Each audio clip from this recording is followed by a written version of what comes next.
عليكم ورحمة الله وبركاته. أنا هدى من قناة هوايتي أصل الطبخ. أهلا وسهلا بحضراتكم، كل سنة وحضراتكم طيبين. طبعا يوم من أيام رمضان. عايزة أقول لكم الوجبة دي موفرة جدا جدا جدا. هنقول ملك التوفير. عبارة عن إيه؟ عبارة أنا بعمل حاجة موفرة وفي نفس الوقت بعمل حاجة مفيدة. الحاجة المفيدة إن أنا هشتغل بالخضار، الخضار اللي عندك. أنا عندي كوسة، عندي جزر، عندي فلفل رومي وفلفل حامي، وادي بطاطس، طماطم. تمام كده. طيب، وعندي سمك، وعندي ادي التوم، وادي بهارات السمك. داخلها طبعا الكمون والكزبرة وبهارات السمك اللي احنا عاملينها في البيت من خلال القناة. وملح وفلفل وكمون وشطة وبابريكا. كل حاجة ما شاء الله يعني، والثوم، وادي الليمون. ممكن نحط خل او ما نحطش خل. انا بحس ان الخل هو بيقرمش السمك، لكن بحس ان الخل بيهري السمكية.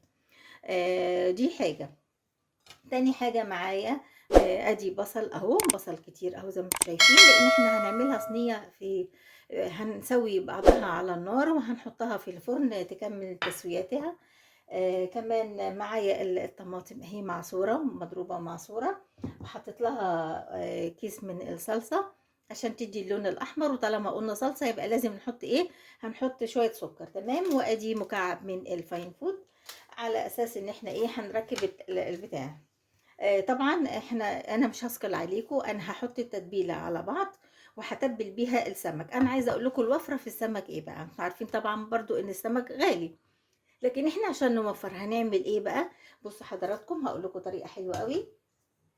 انت بتجيبيه من عند الراجل او بتعمليه انت. دول انت هتشوفيهم تقولوا دول 3 سمكات. تمام. هما مش 3 سمكات، هما بصوا شايفين، ادي نص سمكه، وادي نص سمكه، وادي نص سمكه. طبعا انا مش هخلي الميه دي بقى اللي نزلت منه خالص. تمام كده. يبقى ادي 3 سمكات. تمام كده. يعني يعتبر سمكه ونص. لو كل واحد خد له سمكايه زي قطعه من دي، مع شويه الخضار، مع شويه الرز والسلطه وكوبايه البلح او الخشاف، بصوا كافي قوي وحلو قوي واخر جمال. تمام كده. فانا النهارده عامله لكم حاجه موفره هتعجبكم قوي. طبعا مش هثقل عليكم من خلال توضيب الصينيه. طبعا الخضار انا قطعته زي ما انتم شايفينه كده، وادي البصل برضو متقطع، ودي مغسوله. وكمان هتبله، والتتبيل العادي بتاع السمك بتاعك العادي. وعصرت الطماطم اهي. طب في الخطوه اللي جايه بقى انا هعمل ايه؟ اول حاجه انا هتبل السمك وهركنه وابر على جنب كده.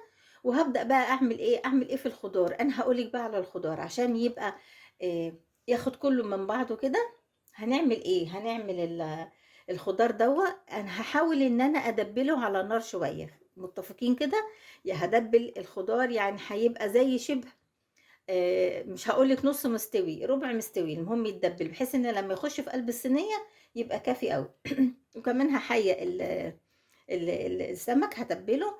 تمام كده. وهنعمل بقى مع بعض بعد كده، هنعمل البصل قدام على النار اللي هي هتتحط بقى فوقيهم علشان ادخلهم الفرن. وانتظروني.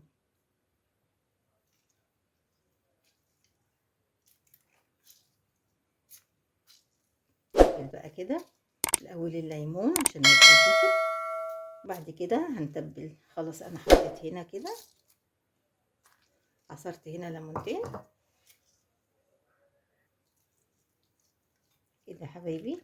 اتبل بقى كده، وبرده ايه من ورا يعني، عشان تشرب التتبيله بتاعتها اهو زي كده. والفتحات دي اهو. تمام. كلها كلها اهو. وهنا برضو نفس الحكايه.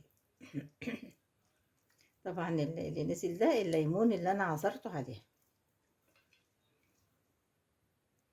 كده. خلاص بقى تبلت، واللي فاضت دي هحطها بقى مع الخضار ده لما نشوحه. ونبدأ بقى نعمل ايه التخديعة اللي على النار، اللي هو الطماطم مع البصل والحاجات دي كده. حبايبي بقى حطيت على النار اهو في طاسة. حطيت الزيت. هبدأ احط بقى ايه البصل اللي انا عملته اهو، يتشوح شوية بس يدبل كده، يدبل مع الفلفل. موطية النار عليها. تمام. كده حبايبي بقى دبلت. انا مش عايزه احمرها، انا بدبلها بس. يعني مش هقول بصفرها كمان علشان تبقى بتقرش كده وجميله معايا في مع السمك يعني. هنبدا بقى نعمل ايه. هحط، احنا قلنا اتفقنا حته التومه اللي احنا شايلينها اهي معاهم. تمام. وكمان هحط ايه، هحط بقى الطماطم الحلوه بتاعتي دي اللي انا عصراها اهي.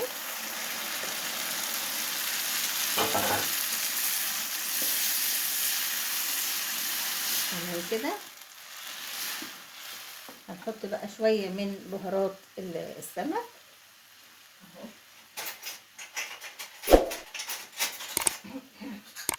اهي بهارات السمك اللي احنا عاملينها، خدنا منها برضو اهي. دي فيها كل حاجه، وفيها الملح والفلفل وكمون وكزبره والشطه والبابريكا وكل حاجه. اخر جمال اخر جمال. تمام كده. خلاص انا هسيبها بقى تتسبك على النار. يبقى دي المرحله الاولانيه ان احنا تبلنا السمك، المرحله الثانيه عملنا الصوص بتاعها. بعد كده هنعمل بقى، نبدا بقى ايه بطاسه كده نضيفه، ونبدا نتبل البطاطس والخضار اللي معانا ده، ان هنشوحه يعني، مش هنقول نحمره، نشوحه عشان لما يخش مع الطاجن مع السمك. وبرده هنعمل السمك برضو مش هسكل عليكم، علشان لما يخش مع السمك يبقى ايه، ياخد كله بقى درجة واحدة كده وتسوية واحدة واخر جمال، وما ياخدش وقت في الفرن. انتظروني بقى. كده حبايبي انا قلنا بنقل السمك في نص قليه كده، وادي الصوص اهو شايفين شغال على النار اهو، جميل اهو بيغلي. خلاص كده انا هقفل عليه علشان انا عايزاه يبقى فيه صوص يعني. تمام. هقفل عليه دلوقتي خلاص. وكمان هحمر دوما وهحمر هنقلي الخضار، وهنرجع واحنا بنسبك ايه مع بعض. شايفين يا حبايبي اهو. وفي طريقه برضو بنعملها تاني، اللي هو ايه، ان احنا ممكن نسيب سمكه نيه، بس دي يعني انا بحب دي احسن. وفي مره تانية اعملها لكم نيه اهو. هي ما استوتش قوي، انا بقول لكم اهو ما استوتش قوي اهي، نيه اهي من جوه. تمام اهو. تمام كده. ده السمك اللي احنا هنحطه في الصينيه. التوفير التوفير التوفير التوفير ان انا هعمل الصينيه دي كلها بسمكه ونص بس. كده حبايبي تبلت خلاص البطاطس. هبدا بقى اشيلها من النار، وابدا احط بقى الكوسه والجزر. ادي الكوسه والجزر. ممكن احط الفلفل معاهم او ما احطوش، لان الفلفل انتوا عارفين ما بياخدش وقت.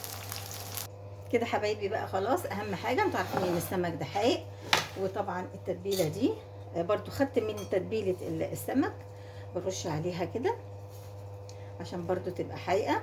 تمام اهو. تمام كده. تتبيله السمك الجميله دي عندكم على القناه، اللي يحب يخش يشوفها ويعملها في قلب البيت بتوفر لك قوي. وبعدين مفيش بعد كده بقى في الطعم. طيب هنبدا بقى نعمل ايه. هاخد بقى شويه من الصوص اللي انا عاملاه كده بالبصل بتاعه الجميل ده اهو في القعديه. تمام. هرص بقى عليه الايه، الخضار والسمك. وادي الخضار مثلا زي كده، لو انا هحط البطاطس كده دي بقى مش هتاخد وقت معاكي في الفرن. ليه؟ لان بصي كله نص تسويه كده، يعني عقبال ما تتشكشك كده وتبقى جميله، ممكن تلت ساعه ولا حاجه تبقى اخر جمال. يشرب بقى الصينيه تشرب كلها من بعضها وتبقى جميله. اهو يا حبايبي خلصت انا بقى. برضو انا مش حابه اثقل عليكم. انا خلصت اهو. هبدا بقى احط هحط برضو شويه كده.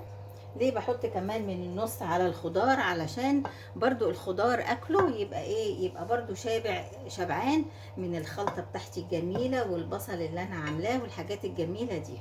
تمام اهو كويس كده. هنبدا بقى نحط ايه، هنحط بقى السمكات بتاعتنا التوفير اهو. طبعا انتوا عارفين نص سمكة اهي. نبدأ بقى نحط كده على جنب اهي، وادي التانية اهي. تمام كده حبايبي، اخر جمال اهو. كله كده مع بعض. هنبدأ بقى نحط الصوص الحلو اللي احنا عاملينه عليها اهو.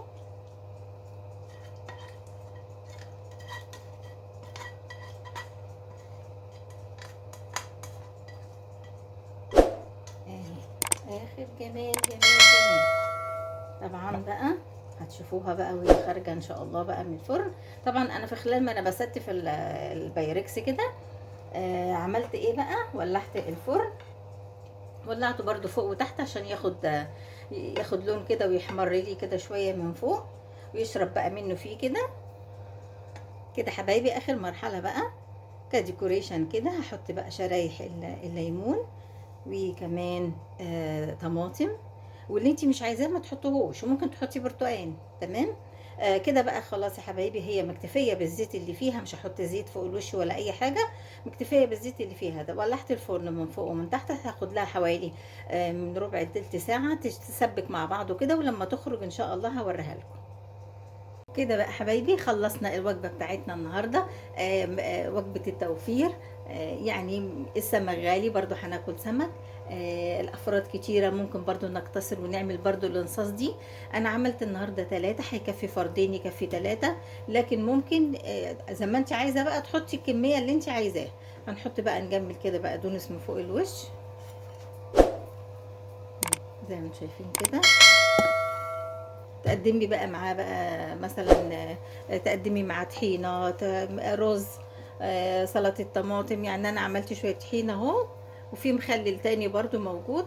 بس طبعا الاساسي ان انا بوريكم النهارده الطاجن ده معمول من ازاي، وتوفير فيه ايه، ومتركب التركيبه بتاعته ايه. بشكركم، بقول لكم كل مره وانتم طيبين. بشكركم، كل سنه وانتم طيبين، مع السلامه.